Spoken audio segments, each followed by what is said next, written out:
they'll go home and say, oh, we're playing cricket today, and a parent goes, oh, well, that's great, and that's the end of the conversation. Whereas if somebody from the club comes in and say, oh, we're playing a bit of cricket today, and I would like to join up, we got this flyer, and give their mum or dad the flyer, and then they can look into it further. Even contacting schools and giving them the information for junior training nights, I find sometimes that doesn't get circulated with all the pupils. So I think it's important to have a club member there to really push the club and make sure everybody who takes part in sessions knows where to find them and what nights they'll be practicing on. So the next point is school delivery commencing prior to a youth program starting. I mentioned earlier that there's a lot of clubs that will just go into a school in the summer term and have an overseas professional maybe leading the school's program. What we found is sometimes that doesn't yield the best results. So what we've actually found works much better, and I'll give you a couple of examples at the end of my presentation. Was when I was delivering sessions maybe in February and March time with the idea of promoting the club in them sessions. The reason that I've found for that, when I've asked a couple of kids who have really wanted to play cricket, there's some of them have went to a club. All the kids there went to a club for their first session. All the kids there have already maybe been playing for a month at the club together, and they don't really feel as included as they would have if they started in the first week. And a lot of the time that'll put kids off, and it might put some parents off as well if they're bringing a kid to a club and everyone looks like they know each other and their kid looks a wee bit like an outsider, which is a coach's job to make them feel included. But sometimes whenever you're coaching, there's a lot going on. It's not the easiest thing to do sometimes. Then finding a structure for participation programs that'll fit it into a current club youth structure. So this was something, I have it under barriers and challenges as well. This was something that we found quite tricky. So I'll give examples at the end of clubs, or I've already said about Victoria using it as their junior practice night, as they only started in under nines. And I have a couple of other clubs who've maybe done it as a summer scheme, and a club who's done it as an after school club. The good thing with the participation programs is that there is that flexibility. And now I've found that with the participation programs, if a club already has an established youth setup with a lot of players, it might be best, or it might be best for the club not to have that in the junior training night, but it could be best for them to have it running it as an after school club, where all of the kids at that after school club will already have their bat, their ball, their rucksack and t-shirt whenever they arrive at a club session. So using Smash It really as almost as a promotion tool for the club while running it at the school has worked really, really well. And there's no reason why a club can do that in a couple of schools a week. The other way is as a summer camp. Now, some clubs have run their own summer camps and things like that, so it might be a bit more tricky to fit in. But certainly, if a club isn't running their own summer camp, I feel it could be a bit of a no-brainer to run Smash It or Smash It and Ditch Wicket, with the perks that the clubs get as well from that.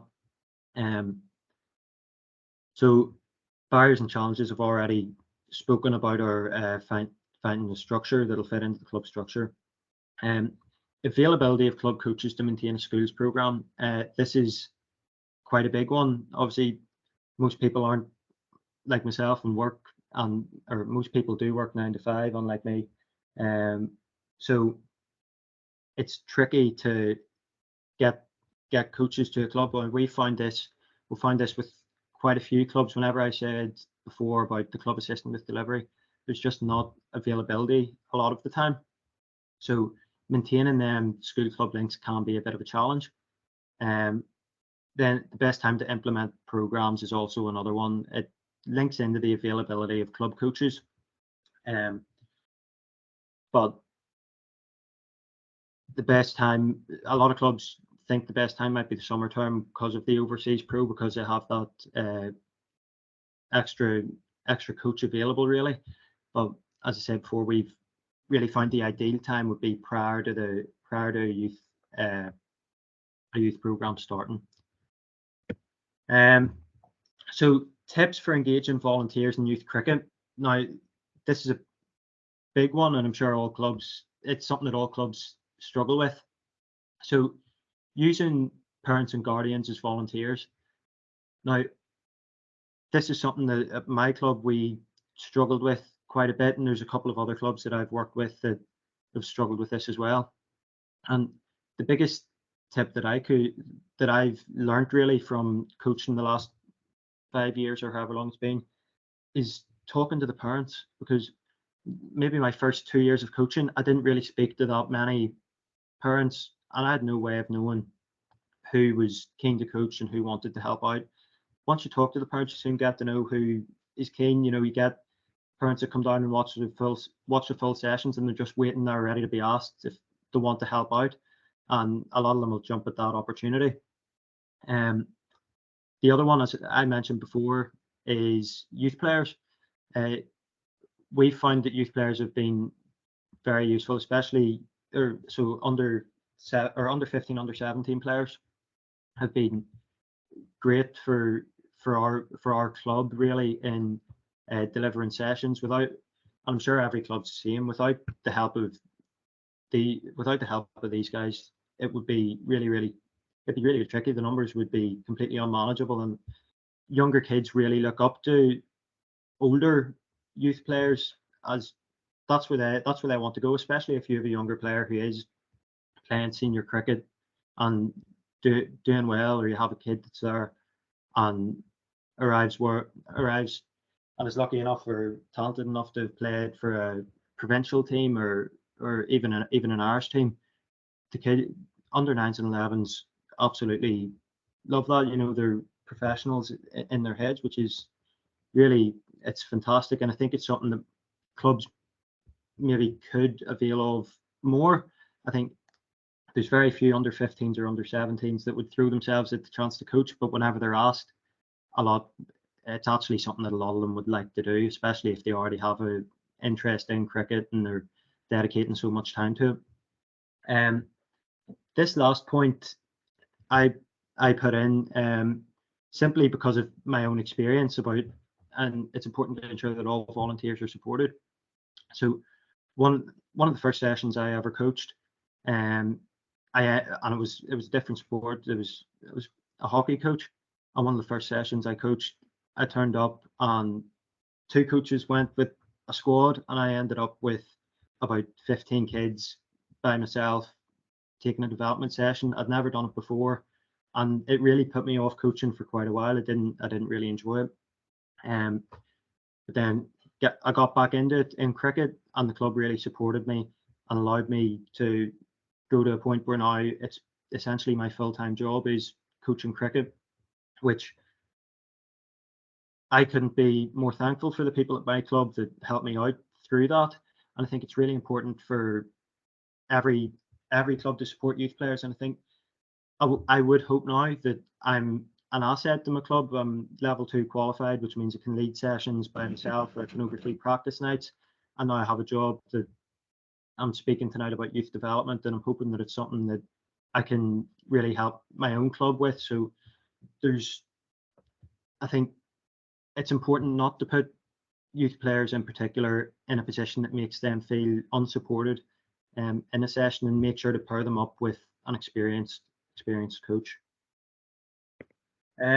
So to finish off, I just put in a couple of case studies. So the first case study that I put in was Victoria Cricket Club. Now these are both case studies with Smash It.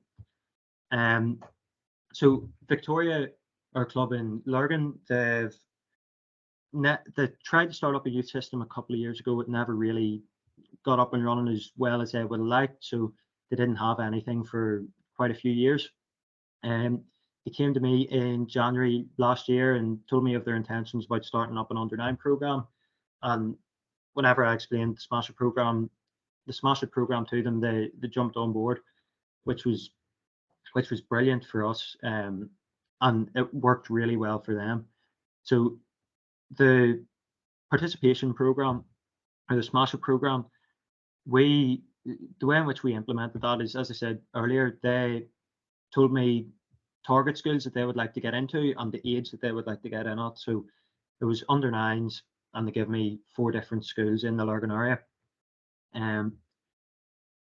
From there, I made contact with the schools, started the sessions.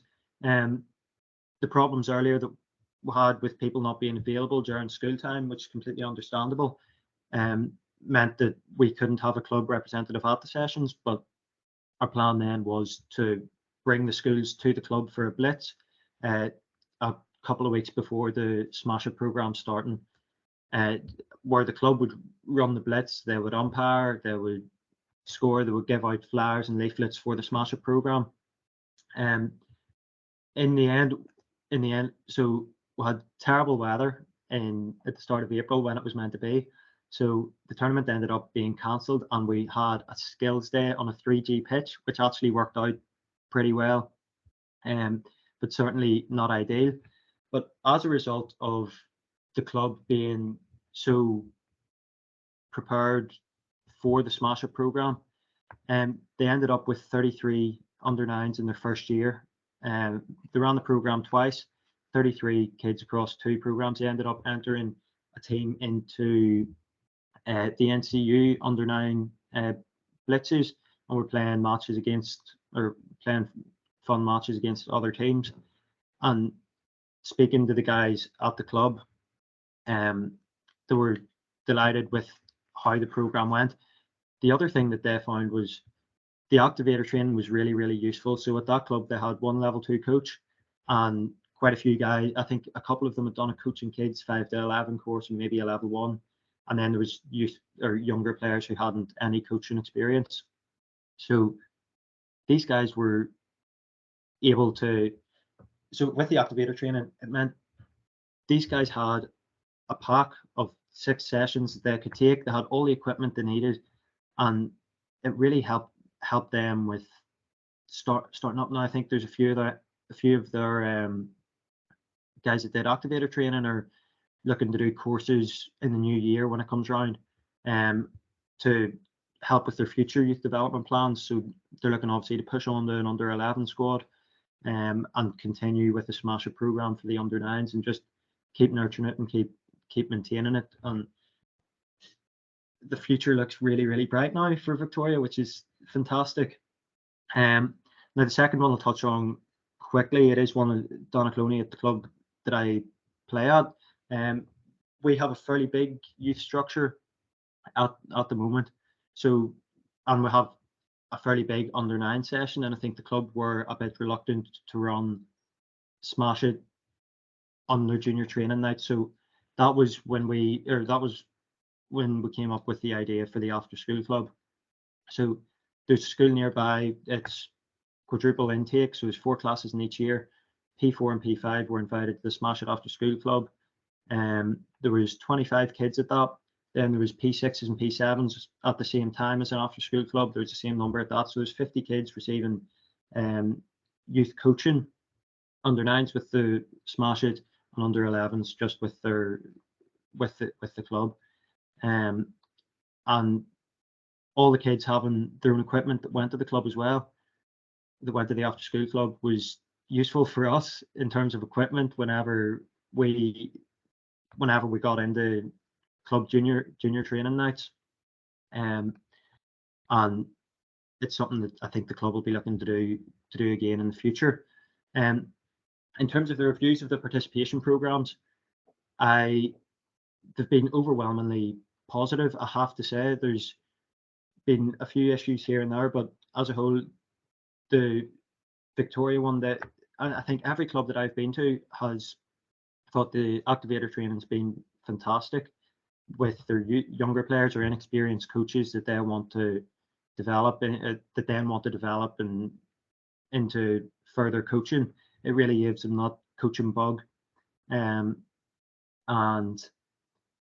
the kit was the other thing. Now, there's some clubs starting up a youth system that they might not even know what equipment they would need to deliver the sessions they want to deliver.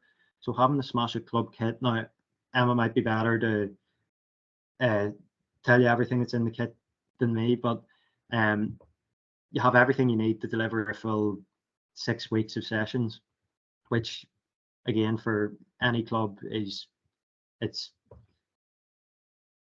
excellent, really. It's fantastic. So that finishes. Hopefully you can see those slides okay? Yeah. Great. Okay. Good evening, everyone. It's fantastic to be with you this evening. Thanks, Emma, for inviting me along. I'm delighted to be able to talk a little bit more and share some thoughts on one of my favourite topics, developing women's cricket. And I'll be sharing tonight, obviously, as part of these club case studies. So I don't want this to be too formal. So if there are any questions at any stage, or you've got any kind of thoughts or comments on any of what I'll share on, please do feel free to share. And if not during, we can hopefully have a chance to chat some more afterwards as well. I know I said I don't want this to be too formal, but I've just kind of got a quick agenda here just to give you an overview really of what I hope to cover in the presentation. So we'll start just doing a quick introduction to myself and then give you a bit of an idea of kind of who we are at CSNI, and then talking a little bit about kind of the strengths, things that have maybe worked for us, and then looking at kind of challenges and things that maybe haven't worked as well, or kind of areas that we've identified as needing a bit more work. I've then got some kind of thoughts to share around sort of defining success and what that looks like within women's cricket, and then hopefully finish up with some kind of useful practical tips and ideas and suggestions on setting up, organising, managing a women's section at your club. But before we get into the sort of main part of the presentation, Emma just asked us to sort of introduce ourselves. I tried to include a photo of me playing cricket, but it was all just me getting bowled. So we'll stick to the one of me just holding the silverware. But yeah, my name is Rachel Thomas, and I am currently the acting chairperson at Civil Service Cricket Club based up in Belfast. I've been involved there for a few years in a number of different roles, captaining, coaching, and kind of looking after the women's section. I kind of came into cricket quite late, so I actually only started playing after I left school, and I went over to university in Edinburgh and kind of joined the club there and was involved a bit there as well. I'm also involved in the NCU. I sit on the board of directors and I'm a member of the Domestic Directorate and Women's Committee. I'm one of the pathway coaches as well. Outside of cricket, I do have a day job, which can be easy to forget sometimes, but I manage a digital infrastructure transformation project for the environmental sector.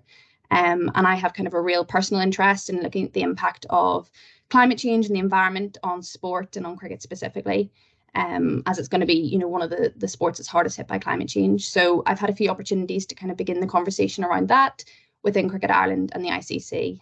But that's a whole other topic for another time. But if anyone ever wants to chat about that, please do let me know. But what I really wanted to do here was just kind of show that whilst this is obviously a club case study and the majority of what I will talk about will be centred around learnings from CSNI, a lot of it is going to be shaped by the kind of different experiences that I've had, the different organisations that I've been a part of, and of course the people that I've met in those environments as well. So none of what I'm going to share tonight is going to be particularly kind of novel or groundbreaking, but I hope that it will be kind of useful, and I'll have a chance to share some sort of tried and tested things that have worked across some of these different environments.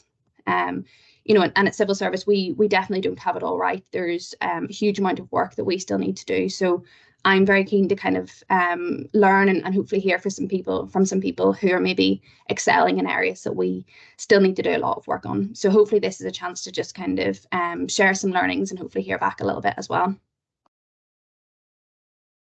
So to give you an idea of who we are then at CSNI, we are the largest cricket club in the NCU. We have 5 men's teams, a midweek team, and lots of junior boys teams. In terms of the women's side of the club, we have a very successful first 11. We've done the domestic double for a few years now, winning both the league and the cup. and we made it to the All-Ireland T20 final in Cork in 2022. Rebecca Stokel managed to get 111 not out against us, and then I opened the batting in the second innings and got a second ball duck. So a humbling experience, as cricket often is. But in addition to our first 11, we've also got a really sort of strong and competitive second 11 and a growing junior girls side as well, which I'll share a little bit more about in a few slides' time. So really just to kind of start off with sharing a little bit of things that I think have worked well for us, things that we might consider strengths or things that have maybe contributed to some of that success that we have seen in recent years. I've got 3 points here that I want to cover quickly. The first of which is coaching. I think we were possibly one of the first and kind of one of the few teams within the NCU, at least, to have a dedicated women's coach. And I would even go as far to say as a kind of a women's coaching team. We've been really fortunate for the past few years to have had a number of guys give up an incredible amount of time, evenings and weekends, to invest in our women's teams. In recent years, we've had a fantastic coaching team led by Gareth Thompson, who received the NCU Coach of the Year award and a special recognition at the Irish Cricket Awards for his work with the club and also with women and girls coaching across the NCU. And he's been supported by a number of other fantastic individuals as well. What I think has been really kind of critical to the success is that those coaches who have put in a huge amount of time and effort have attended both training and matches. I'm under no illusions that that's not kind of a complete luxury to have that resource dedicated to women and girls cricket. But it was really important to have someone who was able to see what was happening on the pitch during games and then tailor, training sessions to suit both the needs of the team, but also the individual players as well. And I will talk about it a little bit more later on, but certainly something I would recommend, if possible, is to ensure dedicated coaching resources to your women and girls squads and trying to ensure that there is that kind of thread that runs between training and matches. Because the reality is that kind of rocking up for a net for an hour on a Wednesday night is not going to have, a big impact on improving the squad and developing players. Something else that's been really kind of important to us and something we have tried to work on and invest in recent years is kind of developing our organisational structure as a women's side. With kind of little to no thought put into how a women's side of the club is structured and run and managed, it's going to be hard to see, development and progress in that area.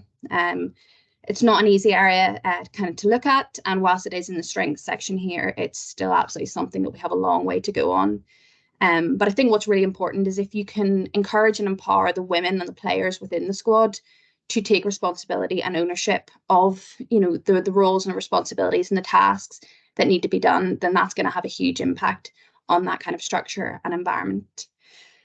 It's really important to kind of identify players with the right qualities or players with potential to kind of step into roles of captaining and coaching. And sometimes you do just have to kind of ask them and kind of making sure, I think, as Harry said, that they are supported in those roles. And as lots of us will know, cricket captaincy is no mean feat. And certainly when I stepped into the role a few years ago, I felt very out of my depth. So what we've tried to ensure is that anyone who steps into any role is kind of well supported and encouraged, and that they're ultimately, allowed to make mistakes, particularly, within captaining. It's a really hard job. There's lots of decisions to be made at all times, and no one's going to get it right all the time. So I think reminding women and girls, particularly those who are new to the sport, who do then step up into different roles, giving them the permission to kind of try these things and not do it perfectly straight away, but giving them opportunities to learn and develop is really important as well. There's a few other things that I'll share again in a few slides' time on sort of organisational structure, but one final point I want to touch on here is environment. And I know those terms like environment and culture are real sort of corporate buzzwords, but they are important. And I think if you can create an environment that people want to be a part of, then it's going to have, such an impact. I can tell you what type of environment that I want to be a part of, but really it depends on who you have involved and what they want to see and feel and be a part of. And the only way that you're going to be able to kind of cultivate an environment that people at your club want to be a part of is by speaking with and listening to those people. And again, I'll come back and talk a little bit more about that later on. So then looking at kind of the flip side of things, so maybe weaknesses or challenges or areas that we've identified as needing a bit more work and needing some improvement. First up, and I maybe briefly touched on this before, whilst we have worked hard in the organisational structure of things, we're still very much trying to kind of split up roles and responsibilities and encourage different people to be taking ownership. We've been very lucky, as I said, to have a number of different coaches involved, and they've really gone above and beyond for us and probably spoiled us, if I'm being perfectly honest. But I would love to see, more of our players and more of our squad kind of stepping up and taking ownership of the different things that need to be done around the club. This kind of taking ownership can look different in a few different ways. I think first and foremost, encouraging players to take ownership of their training and telling coaches, what they want to work on, not just waiting for the coaches to tell them. I know as a coach, it can be really hard when you've got maybe 15 girls rocking up to be able to kind of tailor sessions to suit their individual needs. And actually, if you are a player who's maybe a little bit more advanced and kind of knows what to be looking out for, if you can, say to your coach, I want to work on X, Y, and Z, and ask for a few drills that you can then go and sort of work on at the side, that's going to have a huge impact on yourself as a player. It'll be really helpful for the coach, and it'll hopefully ensure that the training runs a lot more smoothly and is a lot more beneficial for people. Other kind of areas in terms of taking ownership, I think it's really important that the players are encouraged to take ownership of driving recruitment and engagement. So placing the emphasis on the players to go out and encourage their friends to get involved, friends from work, from school, from their hockey team, and then kind of encouraging them to take ownership around the club. So whether that's helping out with junior coaching, with club admin, there's a whole host of different ways that people can get involved. And ultimately, if people feel that they are contributing and that they are a part of something, that's going to have a really positive impact on the environment that you're creating as well. Next thing that maybe we're kind of finding challenging, or maybe I see as something that we might find challenging in the coming years, is finding a balance between performance and development. As I mentioned earlier, we have a really strong first 11 who've seen a lot of success in recent years on the field. And we've had a growth in our women's sides with the second 11 and some junior players as well. But I think it is going to be tricky for us in the coming seasons to sort of find that balance where we're able to offer something for everyone. So we're able to offer sort of high quality coaching and cricket for those in the first 11 who really want to push on, as well as offering something for people who just want to turn up and kind of play for fun, for beginners as well. And then also for that kind of group in between, where maybe girls who are regularly playing second 11, but really want to kind of prove themselves and push themselves on to be playing more regularly in the first 11. So if anyone has any kind of thoughts on managing that, I would very much welcome any ideas. And then the final point here is sort of junior girls. There are lots of fantastic examples of clubs who are really developing their junior girls programs. Lisburn Cricket Club are one such example, and they're really sort of at the pinnacle of junior girls cricket in the NCU with what they're offering. And we identified kind of a few years ago that this is an area that we really needed to invest in and improve on. We have a really strong product at the senior end, and we want to make sure that we have that strong offering at the junior end as well to be able to feed into the senior program. So this is something we've been working on a little bit in the past few seasons, and again, I'll share a little bit more about what that looks like.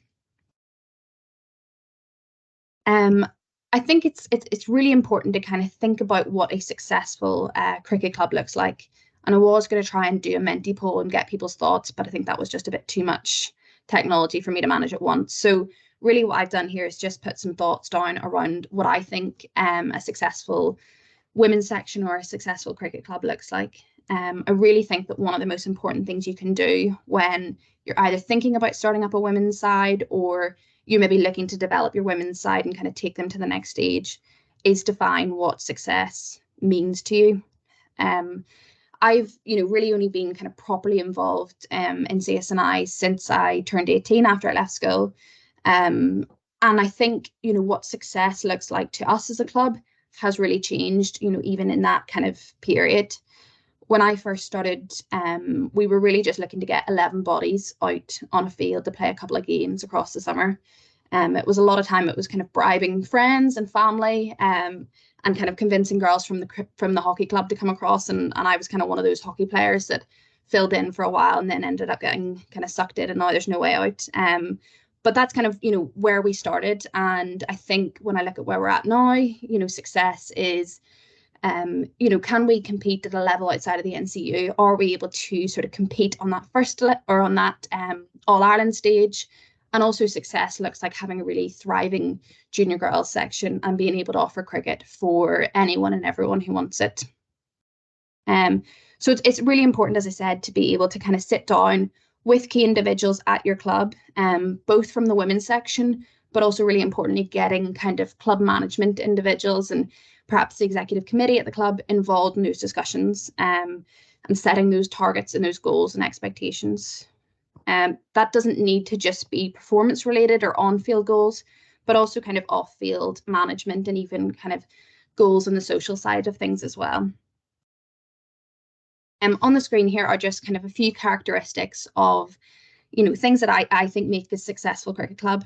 So that's not to say this is an exact list, but really just some kind of thoughts that I've put down.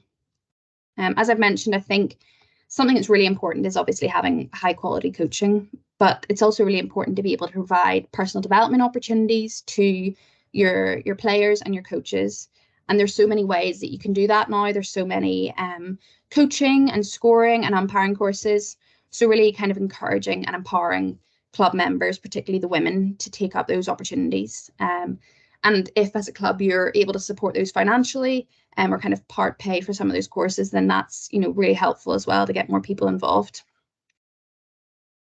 It might sound really, really kind of simple and it's really easy to say, but ensuring that the club is a welcoming place that people want to be a part of, and that you have good leaders in place who are going to set that tone and create that environment and make sure that it is a positive and a welcoming environment. I think there's very few of us who kind of want to turn up to training and matches every week and not have fun. So just, ensuring that there is that sort of fun and social aspect, particularly for the women and girls, is something that's really important as well. And something maybe a little bit more specific, but something that we've been working on at CSNI, but still have a long way to go at, is creating this sort of one club environment and atmosphere. So, a successful cricket club to me would be a cricket club where the women turn up and watch and support the men on a Saturday, but also then the men turn up and kind of watch and support the women on a Sunday or whenever the women play. So if you can encourage your men's teams to get along and show support to the women by watching their girls, I think that'll have a huge impact as well. So that's really just kind of a few different ideas and some of my thoughts, but it is really up to individual clubs to define what success looks like to you. And, as simple as it sounds, if you can come up with a few simple goals and targets and actually write those down and think about how you're going to get there, and then, have opportunities to kind of review those during the season and maybe post-season, you'll be a lot closer to achieving those than if you just, talk about them and don't actually do anything about them. And then on to kind of the last slide from me, really just wanted to share some practical tips and ideas and suggestions, some from CSNI, some from other environments that I've been a part of, some that have worked well in certain environments, some that maybe have worked well in other environments. So really just some ideas that hopefully you can pick and choose a few that you think would work for you in the environment that you're in. I've centered these around 3 headings, and the first of these is coaching. I'll not labour this point too much as I've already talked about it a few times, but if you can find a way at your club to have someone who is going to training and matches, who's able to see the players across both of those, that's going to have a huge impact. I know a lot of clubs have sort of directors of cricket, and it's important to note that the title of that is director of cricket. It's not director of men's cricket.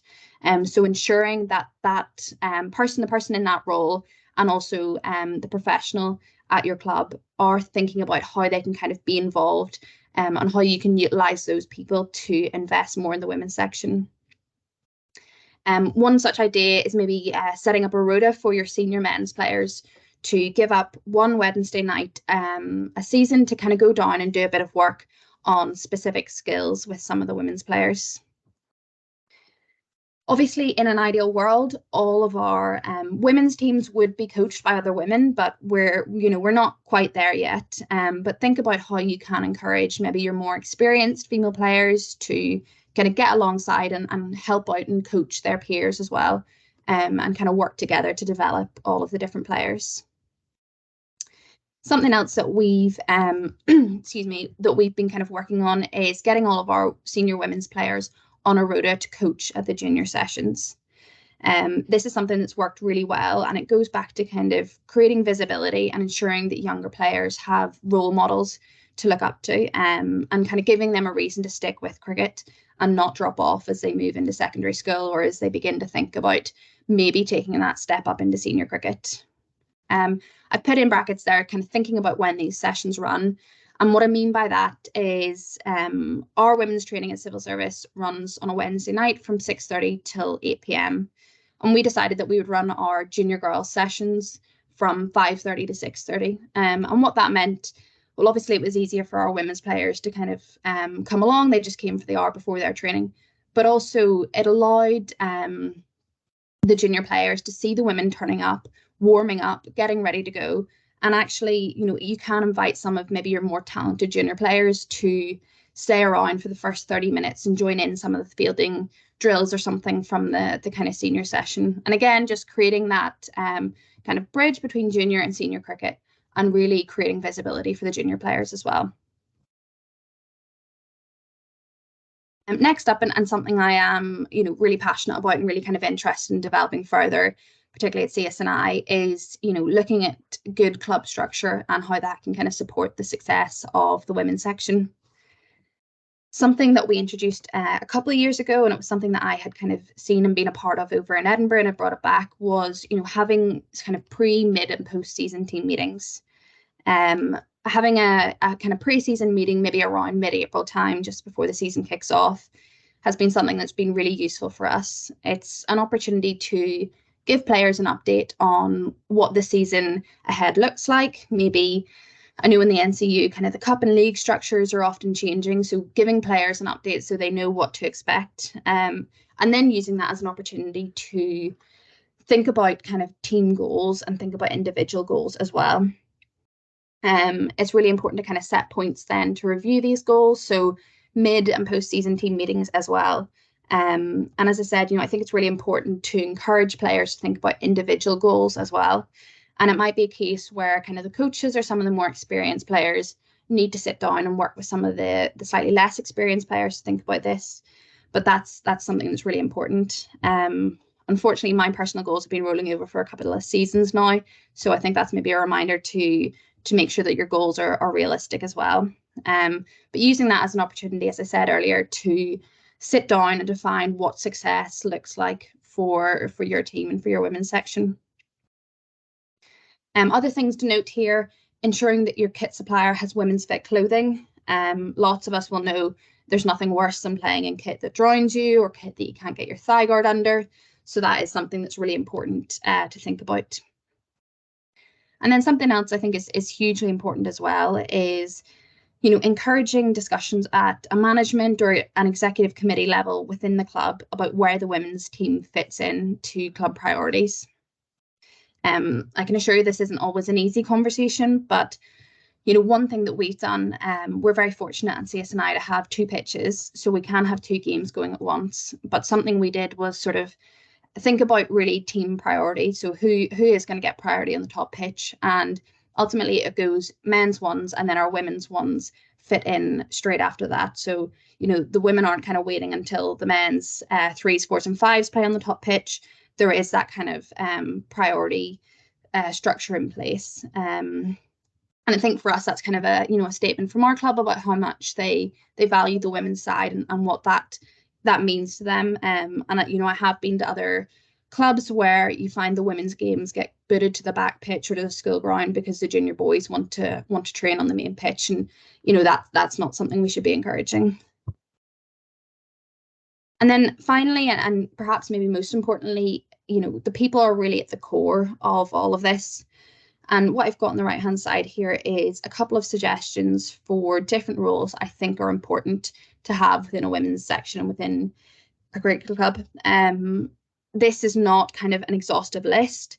It's also not to say that you should have all these positions right away. It's just some suggestions. And I think they cover kind of a range of different areas and skill sets. Ultimately, people have different skills and will want to be involved in different ways. I'm by no means an expert on cricket, and probably one of the most challenging positions I found myself in was within that captaincy role. Because I just don't think that ultimately that's kind of where my skills lie. So encouraging people to see that, you know, we're not just looking for people with an in-depth knowledge of cricket, but actually there's so many areas that need support. I think one role that's really important, and if you can, having a women's cricket officer will have a huge impact. And that's really just someone who is designated, you know, one of the players really who is designated to focus on the sort of strategic direction of the club, of the women's section, driving recruitment and engagement, and ultimately supporting the other people involved.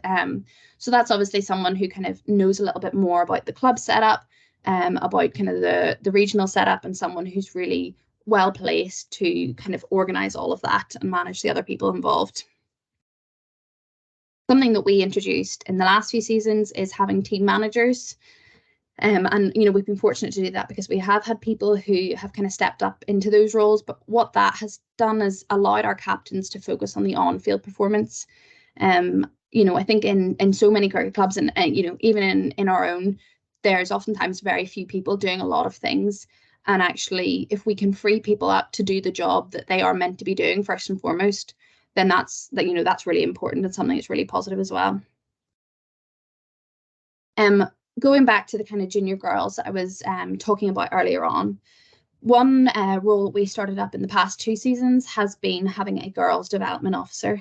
And this is really someone who focuses on kind of driving engagement and driving recruitment with junior girls. Someone who's able to sort of coach their sessions and then also set up that coaching rota to have senior women's players along to that.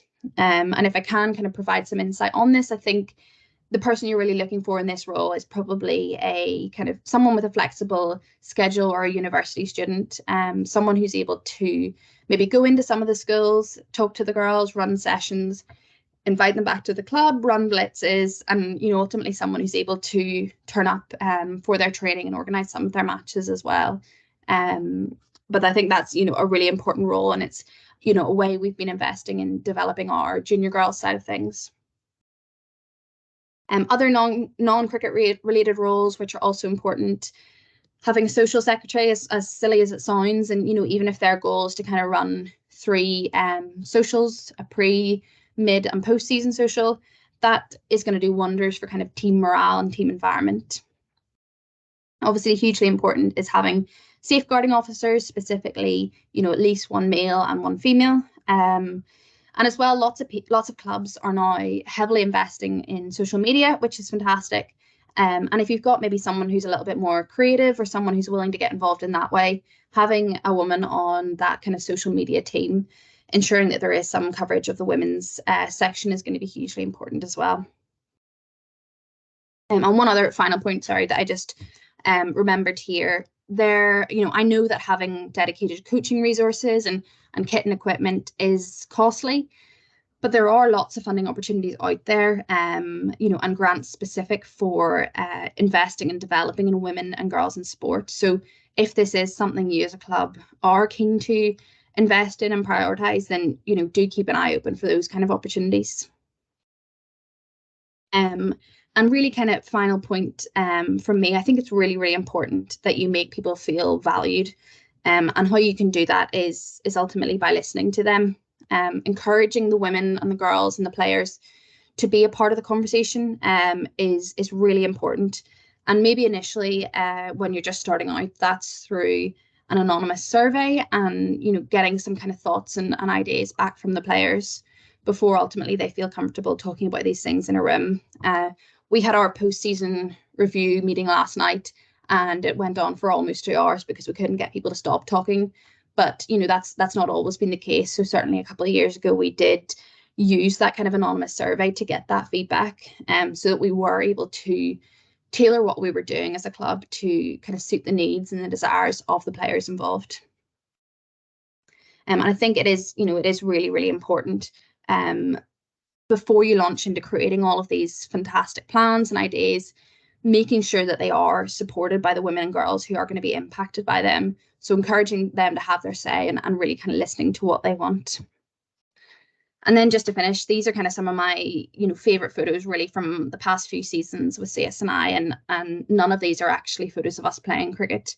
I love being part of the environment that we have created, and I really hope that more women and girls do get to play cricket and experience what I've been fortunate to have been a part of for a number of years now.